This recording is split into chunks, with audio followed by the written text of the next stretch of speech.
Hello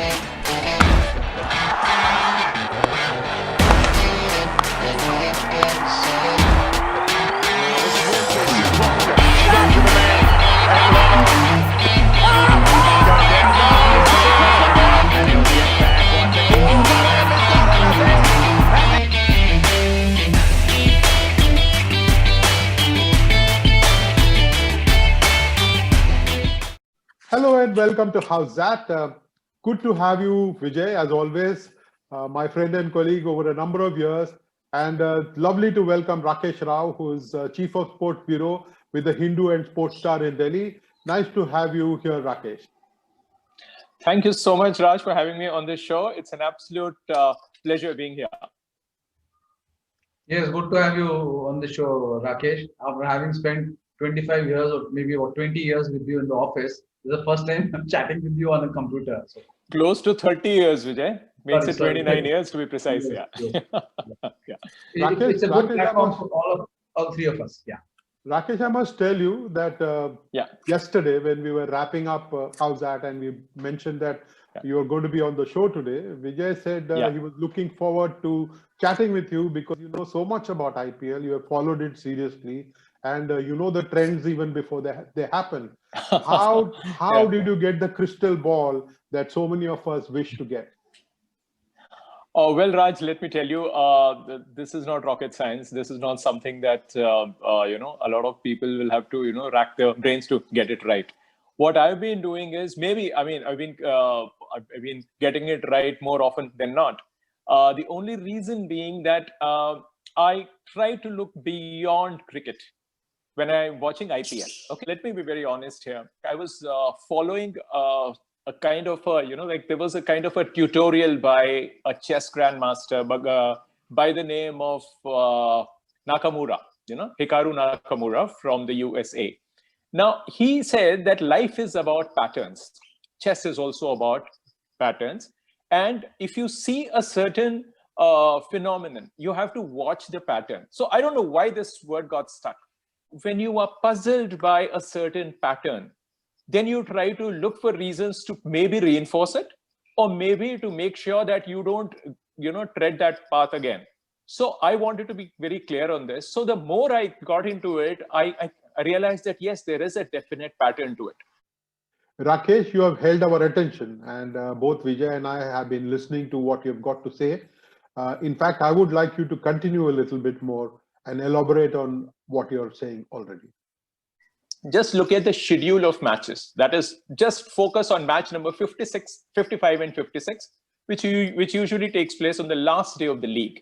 That means there are 4 teams engaged on the last day of the league. Now, if you see the pattern here, which I had just mentioned, that normally team number 1 and team number 8 gets decided pretty much in advance. So you know that at least one team is already through. That cannot come between 5 and 8. That will remain between 1 and 4. Now, the moment team number 1 gets decided, team number 8 almost gets decided. Now, over a period of time, 2 and 7 will get decided. Then 3 and 6 will get decided. Now, this 4 and 5, that's what I'm trying to just get at. 56 and 57, match number 55 and 56 will usually throw up the team which is going to come 4th. Now, that is the point of interest. But on the last day, one team beat the other, that is A beat B to go clear. Otherwise, there would have been a 3-way tie on the last day.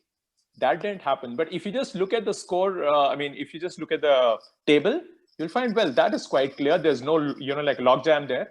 But it could have been there if only one result had changed. So otherwise, you'll see things getting decided on the last day. So that is what I've been saying. So what I do is, first thing what I do, I look at the schedule of matches. That is my first pointer. Now, this is another trend which I would just want to highlight, that in IPL, if you go back and see closely, after the teams do well in the first half of the tournament, in the second half of the tournament, teams between 5 and 8 will start beating teams who are already placed between 1 and 4. This is quite surprising. This will happen, and this has happened in the past. Based on that experience, I repeated myself and I said, now this is likely to happen. God knows it actually happened. And I've been maintaining from day one, forget RR, forget CSK, forget every other team.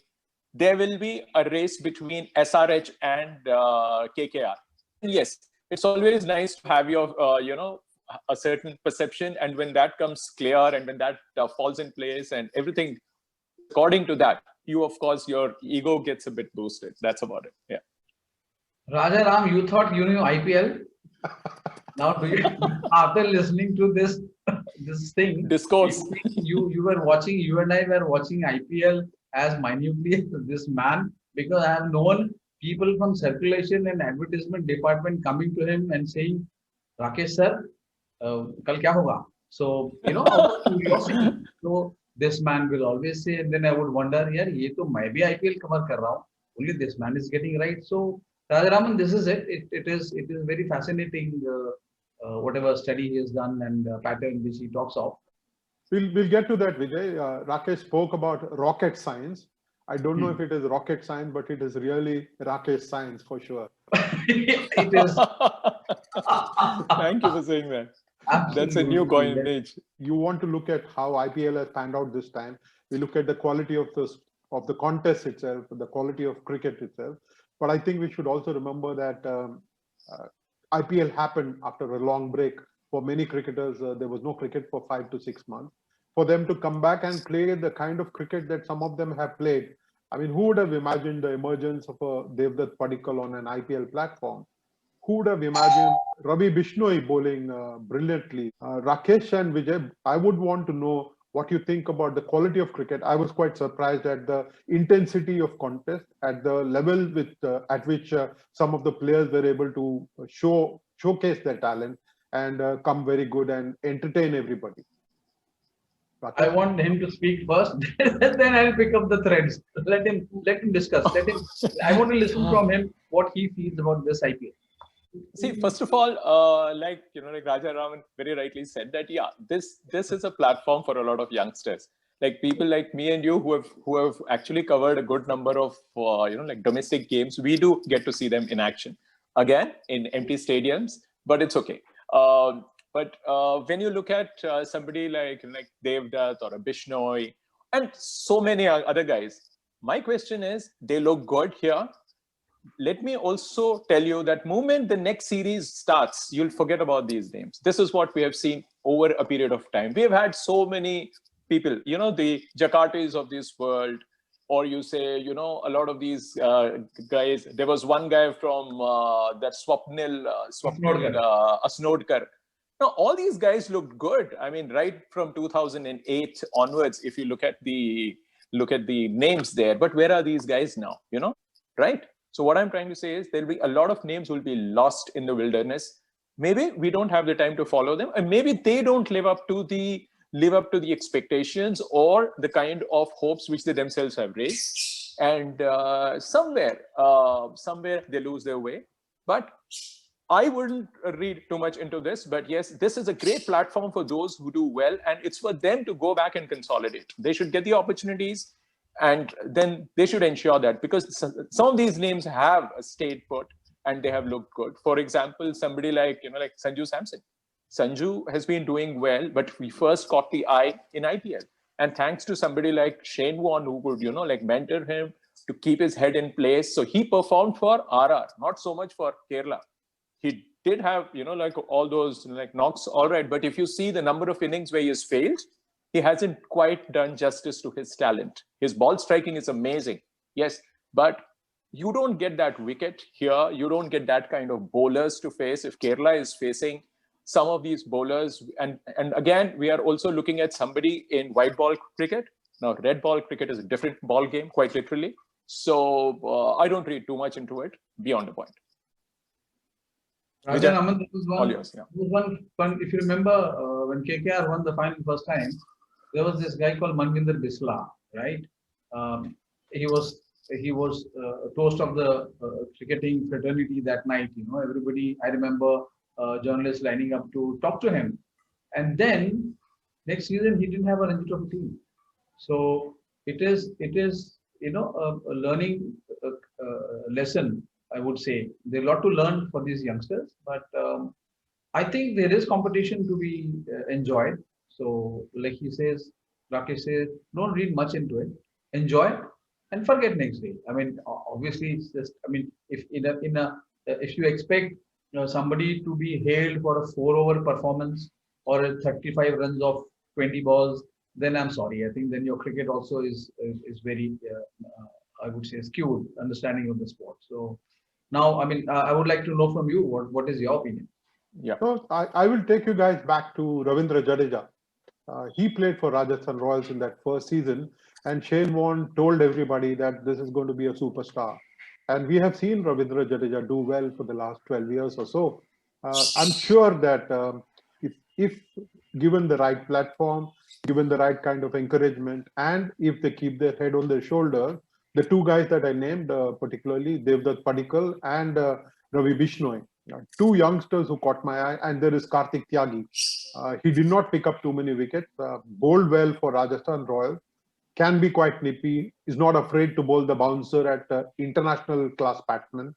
I think these three cricketers, if they are groomed, they could be good investments for the future as far as Indian cricket is concerned.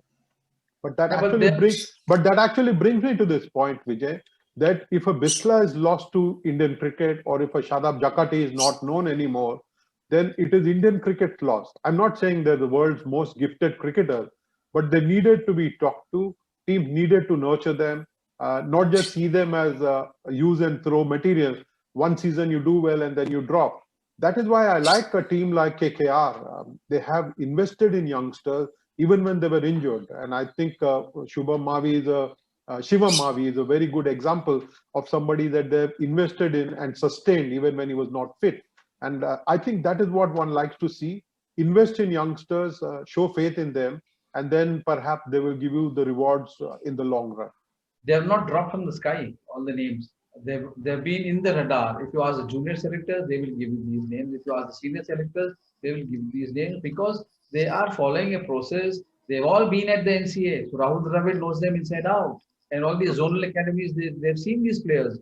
So they are a product of your beautiful, well-structured cricket, which the BCCI has organized. I mean, all these years. So I can't think of, you should correct me, Rakesh and Rajaraman. Has there been a cricketer who has played for India only and only because of IPL?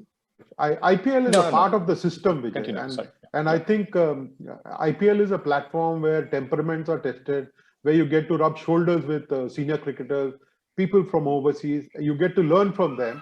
And I think you can get better cricketers. You can get better at your cricket because you're hobnobbing with established stars. And then you pick up the nuances from them of preparation, of training, of going into a match with a competitive mindset. Nobody needs to drop from the heavens, but IPL is a great platform. I'm not saying IPL is the only platform, but if you perform in IPL and you can actually show your temperament. You and I have been talking about Devdutt Padikkal, for example.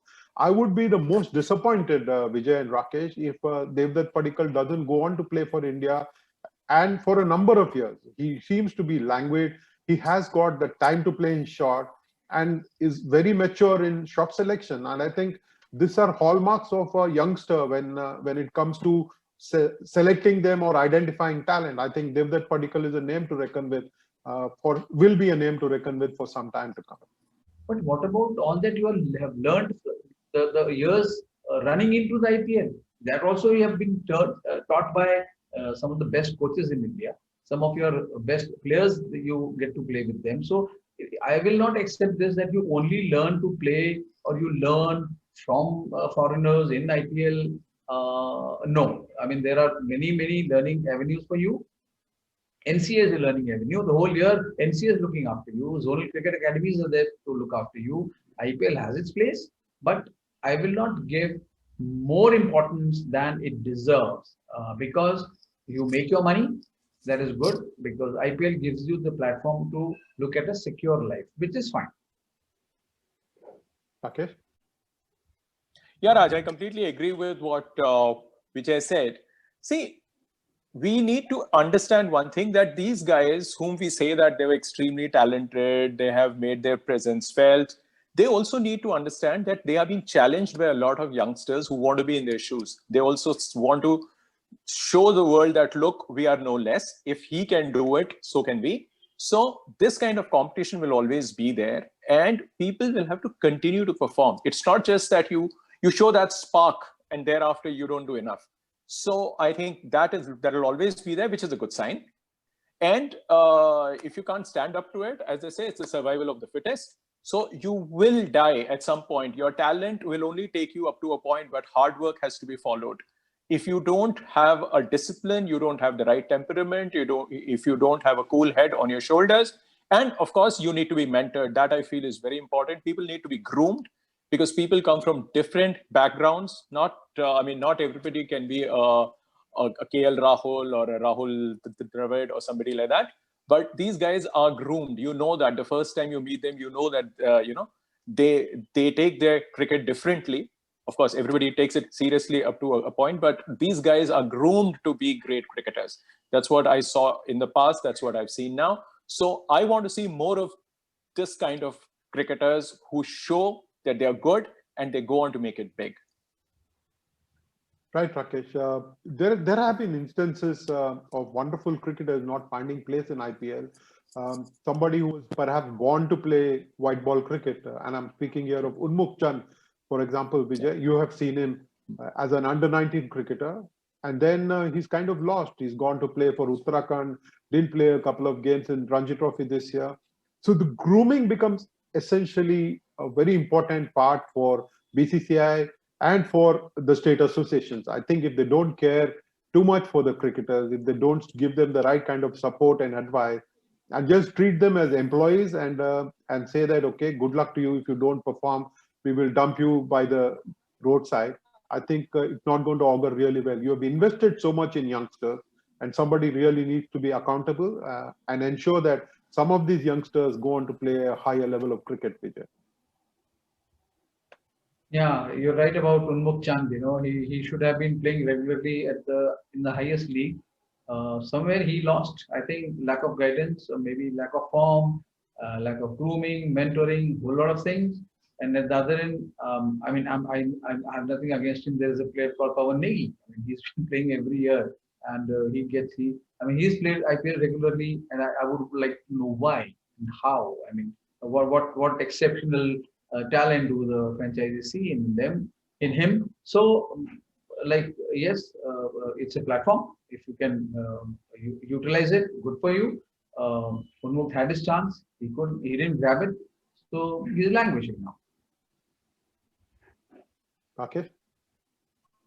Yeah, see, because if you're talking about Unmukt, I think he's a prime example of people getting opportunities and those guys not making the most of it. I still remember there was a time when I was covering this match in Vijayawada, and Unmukt Chand came to MSK. And now this was a match between Delhi and MP. This was a Ranji Trophy quarterfinal game a couple of seasons ago. Now, he's so scared of approaching somebody like MSK, not because MSK has that kind of a personality. MSK is one of the most friendliest people that you'll ever meet, but he was a little scared. So the match referee happened to be there, Sharath from TN. He said, somebody is waiting for you. And then MSK had to call him. And then, we just moved away just to give that youngster that space that he could sit with the chief selector and have a word. After he left, I just happened to ask MSK what happened.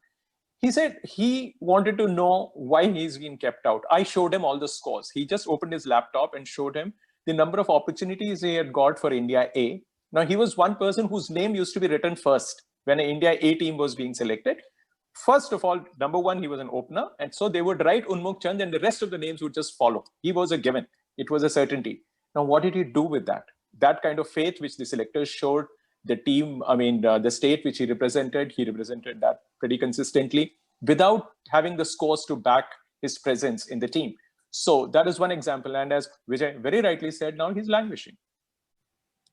Right. We'll get to IPL 2020, Vijay and Rakesh. And I hope that none of the youngsters that I spoke about, the three of them who stood out for me, Kartik Tyagi, a fast bowler, you've got Ravi Bishnoi, a leg spin bowler, and Devdutt Padikkal, and left-handed opening batsman. Three really young and talented cricketers. I hope they don't meet the same fate as some of the others. I hope there is the right kind of grooming. BCCI needs to take charge of some of this young talent that has come forth, not just in IPL, obviously they have come through the domestic ranks. They have played some domestic cricket, but BCCI really needs to step up and provide the right kind of support. We move to IPL 2020, Rakesh and Vijay. Let us look at a new trend that has emerged. For the first time, I heard a batsman say that the coach decides the batting order. It was Dinesh Karthik who spoke about Brendan McCullum, and it was in public. He said this at a post-match interview with the host broadcaster. And then we have seen instances of others also saying that it is the coach who decides the batting order. Now, this seems to be a little bit of a surprise to those of us from our generation, that it is no longer the captain who makes the decisions. Rakesh, are you surprised? Have you noticed this earlier, that it slipped from us, and it needed an Ajay Jadeja to point out that some of the captaincy is now happening from beyond the boundary? See, I am not totally surprised because the stakes are too high. See, the captain is doing his job on the field, but it is the coach who's doing most of the thinking. For example, Ricky Ponting, for one, if somebody tells me that he takes a call on most of the things that happens on the field, I won't be surprised at all, because Ricky Ponting has been there, done that. Now, he would like to see certain things being carried out by Shreyas Iyer out there. Shreyas doesn't have to reinvent the wheel, because Ricky Ponting knows exactly this is how it works with a certain individual, or when a team is going through a certain phase in the match, how they should deal with it. So that is where it is the mind of the coach that takes over. Now, when you talk about the batting order, obviously, because he wants to return, he wants to retain his place. He cannot just allow a young captain or a captain who thinks otherwise to overrule him, because after all, he's the captain of the ship. If you ask somebody like Anil Kumble is not just the director or the coach. He's been given total charge. Now, if the team doesn't do well, he can't say, look, I told them what I did, but the batting order was not to my liking. That is when the franchisee would say, listen, we gave you total control. Who stopped you from not putting a certain individual at number 1, 2, 3, 4 as per your choice? So this is what Ricky Ponting or someone like Brandon McCullum would do. Because they are professional cricketers, they are trying to prove their worth. They're being paid to do a certain job. So here it is not like a national team where you have a certain hierarchy which will be followed. But this is franchisee cricket, and here it is definitely possible. Vijay, you will remember speaking about this not being under 15 cricket, where the coach is dictating from outside. You said this when we had Ajay Jadeja on House That.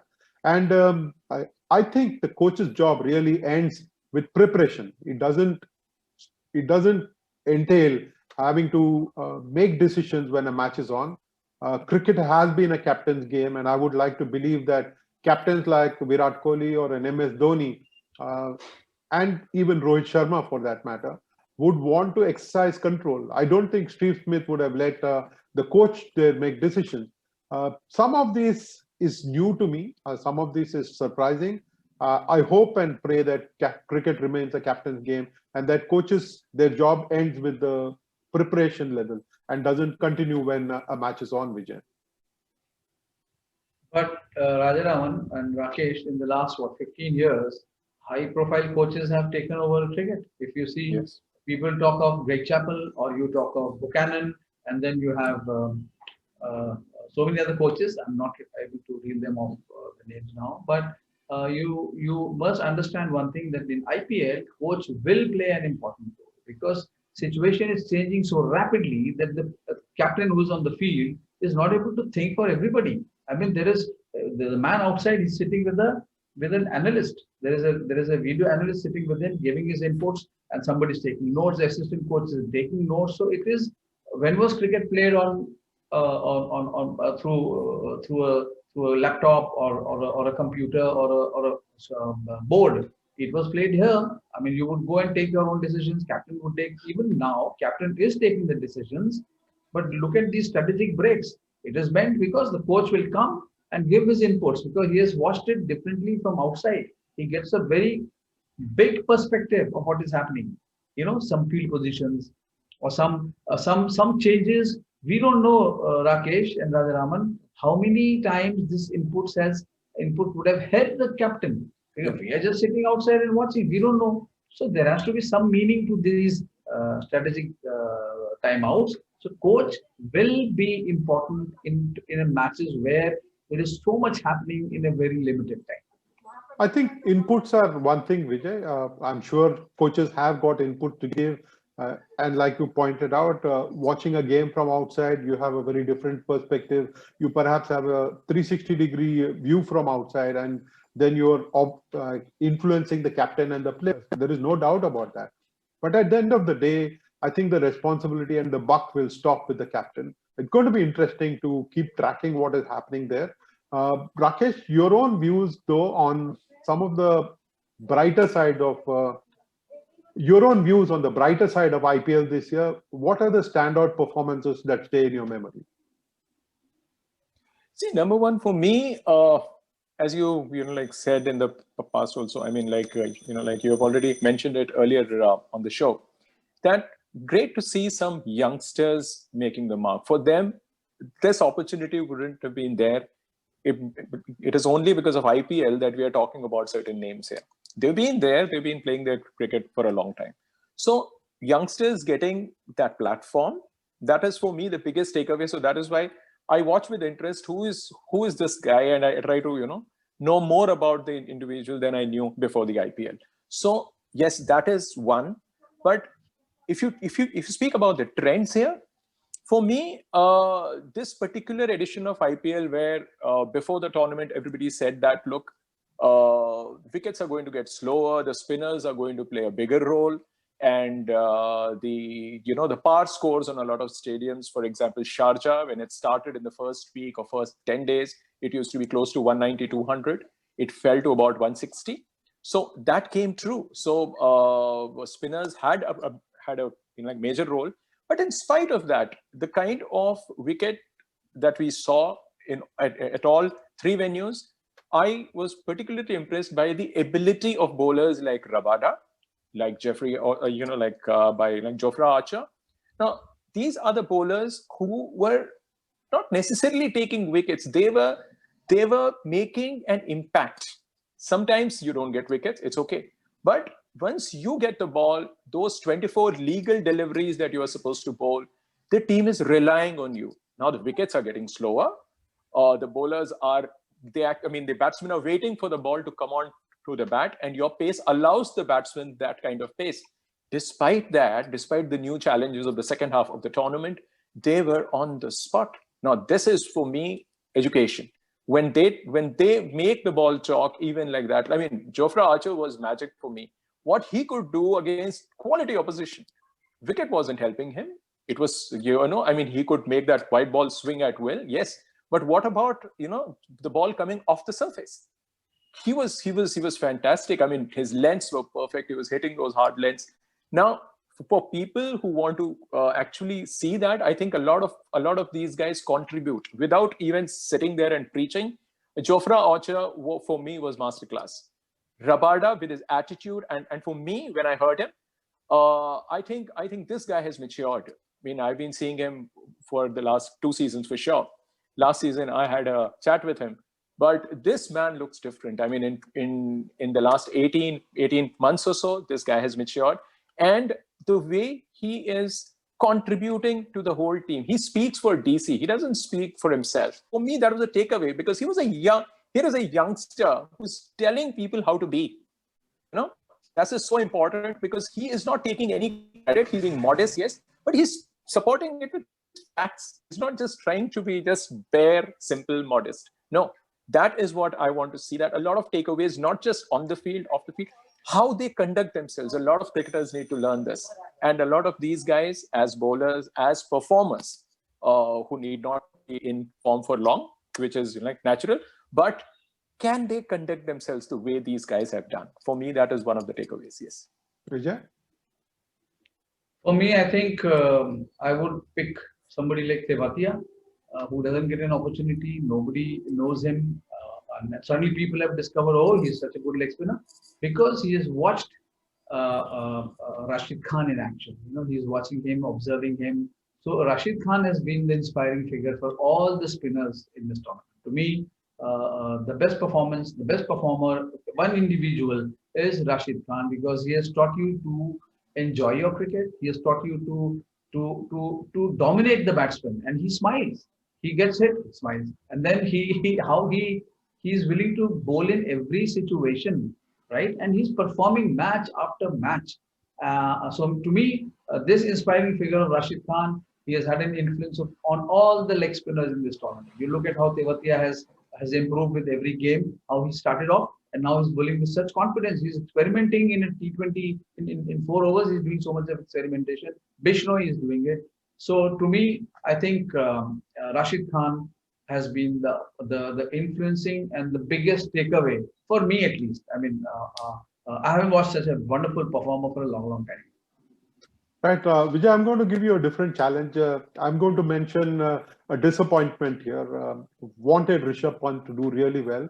I know you would love to speak about it, but I'm going to take the chance and say that he was perhaps the biggest of disappointments for me. Expected a lot from him, expected him to play with his natural flair, but somewhere down the line, either the team management has instructed him to go slow and play uncharacteristic cricket, or he has lost it himself. We don't know what the truth is. We will get to know when he gets to Australia and plays a little bit there. But talking of disappointments, Rakesh and Vijay, who comes to mind when we speak about disappointment in IPL 2020? Rakesh, you go first. For me, Prithvi Shaw definitely tops the list. I mean, very close to, like Rishabh. Rishabh, of course, we all wanted him to do well. But for me, Prithvi Shaw is one person who's backed by somebody like Ricky Ponting. Last year, I remember, he scored a 99. In 14 innings, I think he had only one big score. But Ponting insisted that, no, he will play every single match and he's going to open. More or less the same thing happened this year. Has he done enough? I mean, we keep talking about, Prithvi Shaw being a great striker. He hits the ball so clean. Nice, hard, firm, like ball coming onto the bat. He makes it look good as long as he lasts. But does he really have it in him to play this form of cricket, despite being in the company of somebody like Ricky Ponting, Shreyas Iyer? Still, he's not doing enough. Vijay? Very briefly, MS Dhoni, because I expected him to do a lot. He didn't perform with the bat.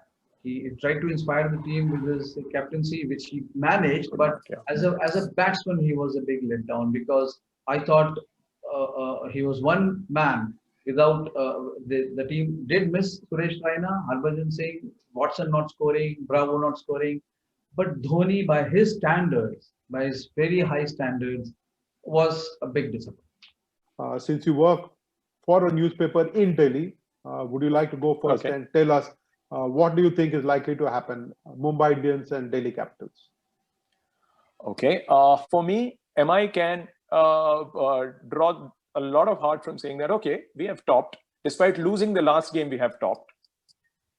Similarly, DC can say, look, despite losing 4 on the trot, we won the last game and we were second. So that means we did a lot of good work. So we have it in us. But when they face each other, a team which has a win behind it and quite a convincing win there, and the other team got mauled badly there. Now, this psychologically, it dents your confidence no matter what you say, how great its side MI is, we all know. But going into this match, I think when it comes to being motivated or that self-belief, MI will be under pressure. Should Rohit come back, and the way he looked yesterday, he looked a bit tired, he looked jaded, didn't look himself. And if you have a captain who's not sure of his abilities, or at least he appears to be so, then that team will struggle. So without Rohit, if they can take the field, which they can, but if that happens, yes, I think MI has a good chance. But if MI is going with Rohit as the captain, they're going with 10.5 players there.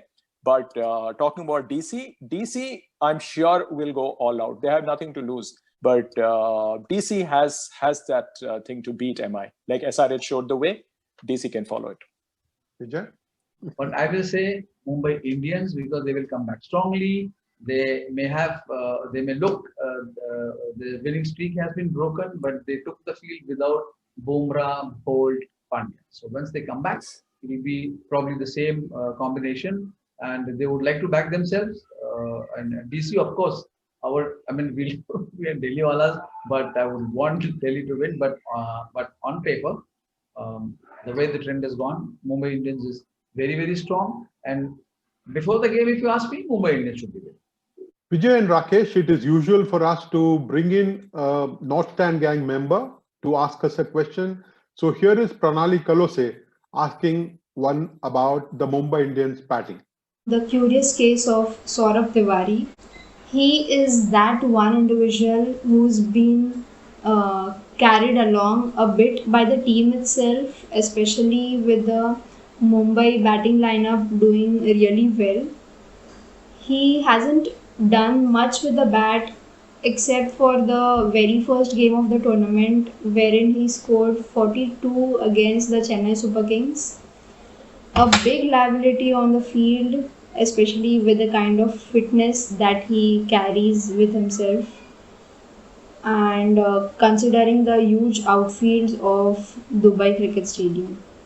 So my question is, can Mumbai Indians bring in an all-round utility player, Jayant Yadav, in place of Saurabh Tiwari for an all-important business end of the tournament, eyeing right from the qualifier one, which is against the Delhi Capitals? Great question, Pranali. It is very significant that you could think in terms of building a better balance for the side. Jayant Yadav's off-spin can be useful for the team in the playoffs, and with the pitches slowing down, he can be quite an asset to the side, even though they've got two very good spinners in Rahul Chahar and Krunal Pandya.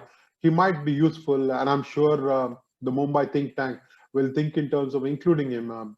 Because Saurabh Tiwari has not proved himself very useful to the side, I think Mumbai can think in terms of including Jayant Yadav for this big game. On that note, I'm going to say thank you to both of you, Vijay and to Rakesh, for being here today and for sharing your thoughts.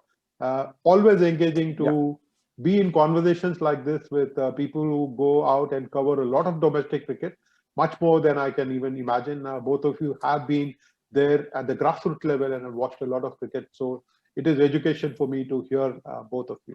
I would love to understand this IPL formula from Rakesh Rao one day, not on this show. All these years I have picked his brains, but I still have not been able to understand. So someday I will sit with him and understand this intricate pattern of IPL. Vijay, you can resume that picking of brains anytime you feel like. That will be a pleasure to be of any help. Let me know. I think, Vijay, you need to start learning chess. Rakesh pointed out that this came to him from a chess grandmaster. Yes. This thing about patterns and this whole ability to study patterns and then memorize them. Rakesh has been a chess player himself, so I guess it comes naturally to him.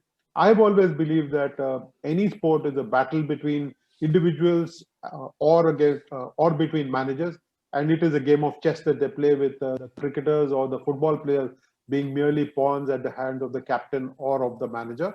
Has been interesting. Thank you very much, guys, and you have a wonderful day today. Thank you so much, Raj, for having us. Thanks. Yeah, it was wonderful.